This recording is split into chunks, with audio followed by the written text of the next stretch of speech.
Hiya folks, here I am back in front of the old bookshelf. I just put up an article on my blog, and it's about, it's about what is it called? What the Buddha said we shouldn't say. What the Buddha said we shouldn't talk about. And it's all about this thing apparently I'm getting talked about over on Facebook a lot because I'm not political enough or something.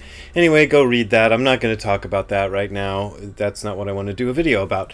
And also, apologies for the noise. I don't know if you're hearing this, but all for the past week there's been this constant it's ever since I got back from Europe. I think it's the construction site around the corner is using some kind of a machine that goes... Anyway, that's what I've been hearing all day. So here's what I want to talk about. There was a comment on one of my videos recently, and the person said something like, is enlightenment sudden or gradual? You seem inconsistent. You seem to sometimes say it's sudden and sometimes say it's gradual. And I don't remember exactly what the quote was, and I don't even remember what video it's on, so I'd have to go, it would take me forever to find it, but it's something to that effect. And this was a kind of a fascinating topic for me. If you studied Buddhism at all, Zen Buddhism at all, you will have come across this debate about sudden enlightenment versus gradual enlightenment. It was a big topic in China during the formative years of what came to be known as Zen Buddhism, and caused a lot of fights, not physical fights, but a lot of very heated debate. And a lot of us these days, including me, tend to think, oh, well, sudden enlightenment, that's the Rinzai school. Gradual enlightenment, that's the Soto school, the school that I belong to and my teachers belong to. Au contraire. I learned from Allison Tate, who is a nun or monk, I don't know which she likes to be called, so forgive me if I'm getting it wrong, Allison, at San Francisco Zen Center, Tassajara. She gave a talk about this, and she said that actually Soto and Rinzai are both derived from the sudden enlightenment schools of Chan, which was what became Zen, and that the gradual enlightenment schools basically don't exist anymore. But this question of sudden versus gradual enlightenment does persist, and I think people who hear the word sudden enlightenment get the impression, this is the impression I got when I heard it, so forgive me if I'm mischaracterizing you, but the impression I got was that one day I'm walking around, I've got all my neuroses, my fear of death, my fear of pain, the mistakes I make, the propensity to try to do something right and get it wrong anyway, and etc., etc. All these things I basically don't like about myself. And then one day I have an experience, bing, enlightenment, and all of that is erased. So no more fear of death, no more anxiety, no more questions about the nature of reality, a perfect ability to do the right thing in every instance, no matter what happens, and say the right thing and be just perfect, be great. Because it's called unsurpassed, complete, perfect enlightenment, Anuttara Samyak Sambodhi. I even know that. Well, that's not what happens, or at least that's never happened to me, and I've never seen any evidence to make me believe it has happened to anybody. It certainly doesn't seem to have happened to either of my main teachers or any other teachers I've ever known and personally come in contact with. And even when I look at the historical record of people like Dogen and people, Bodhidharma, well, Bodhidharma is a little unclear, but Dogen in particular, I don't get the feeling that this was a guy who had an experience that suddenly wiped out every bit of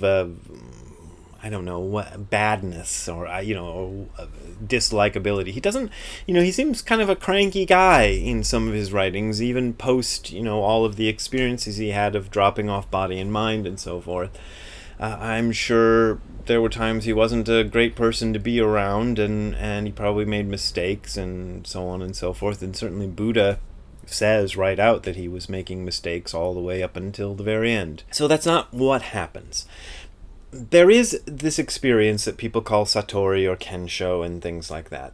And in the Soto school of Zen, the the scuttlebutt, or the way it's sort of presented, is you're not supposed to talk about it. And I have talked about my own experiences around this enough that I feel like, well, I probably shouldn't have talked about it 10 or 15 years ago when I first started doing it. And yeah, I can certainly see that. But now at this point, I might as well just keep talking about it and keep making everybody confused about it, because I've already done it. So, here goes. But one of the ways I've been trying to describe it, and I think I did this to the audience that was at my talk in London on the 4th of July, I think that's who I used this metaphor on, and I've used it a couple other places, was that the experience is a bit like you're in front of a curtain. There's a curtain in front of you. And you can't see beyond that curtain, but maybe somebody's told you a little bit about what's behind the curtain and tried to describe it for you, but you're not really getting it. So you've got these images of what's behind the curtain, but you don't really know what's behind there. And then one day, whoop, the curtain opens, and then it closes right back up again. So it's like, whoop, whoop, And so for a moment, you have a glimpse of what's behind the curtain. And in my own case, what happened at that point was several things that my teachers had said to me that seemed abstract. A lot of things that my teachers had said to me that seemed abstract, or like philosophical propositions, or things like that, became absolutely crystal clear as like, yeah, that's as best as anybody could have said it. And I've used two of these in books. One was Tim McCarthy said, "It's more you than you could ever be." And Nishijima Roshi said, "My personality extends throughout the universe." Both of which, when I heard them, just sounded like, what? But when the curtain parted for a second and closed up, I was like, yeah, I get that. I don't have a whole lot to add to it. The only thing I can sort of kind of add to it is mine also included the sense that, there is a bottom to this. Which probably to most of you just sounds like, what? And maybe one of these days it'll part for you and you'll be like, oh, I see what he meant by there's a bottom to it. I guess I would try to explain by, I would have thought that infinity meant there was never a bottom, that there was never a basis to anything, because infinity is infinite. But what I saw at that moment was that even infinity has a bottom to it. Even infinity has a center to it. The center of a universe with no center, as Tim said a couple of months ago when I last saw him. That was a feeling that I got. But it's not that this... But the suddenness of it is that curtain opens and closes suddenly. But it's sudden the way, like, for example, if you're going on a roller coaster, you go up, up, up, up, up, up, up, up, up, up, and at some point, the roller coaster has this little bend in it, so it tips, and you go...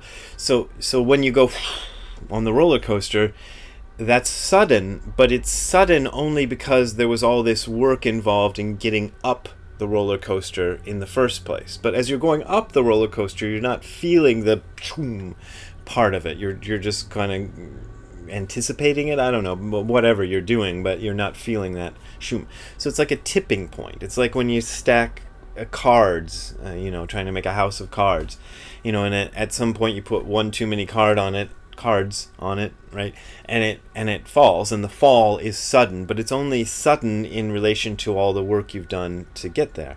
So in that sense, enlightenment isn't sudden. It's the piling up of everything until a tipping point is reached, and that tipping point feels sudden. It feels like something has very suddenly changed, and maybe that's true, but it's the culmination of a lot of work that has been done before that. So I don't know, that's my brief tutorial on that. I try to keep these things short, so I'm going to stop there, and maybe we'll get some questions, and maybe people will want to go on with this topic some more. I don't know, but we'll see. Thanks a lot for all your support, and thanks a lot to everybody who helped me out in Europe, Annette Mann, and who arranged the whole tour, and Hani, who took care of me in the Netherlands, and Marco in Finland, and Julia in Austria. Let's see, am I leaving everybody out? All the folks in Prague, Cynthia and Roman, and all you people out there, and in Hebden Bridge, Rebecca and Alan in London. And everybody else and people I've forgotten. I'm bad with memory, but thank you all for all your great help. It wouldn't have happened without you. And thank you to all you folks who support me. Please continue to do so by Patreon and PayPal. The links are below. That's how I make my living. I really appreciate all that support. And I got a book coming out in a couple of months called Letters to a Dead Friend about Zen. And tonight at the Angel City Zen Center, I will be reading yet another chapter of that to the audience. It's in a couple hours, and I haven't figured out what chapter to read yet, but I'll figure it out before I get there, and I'll read it. And we'll see you next time. Bye.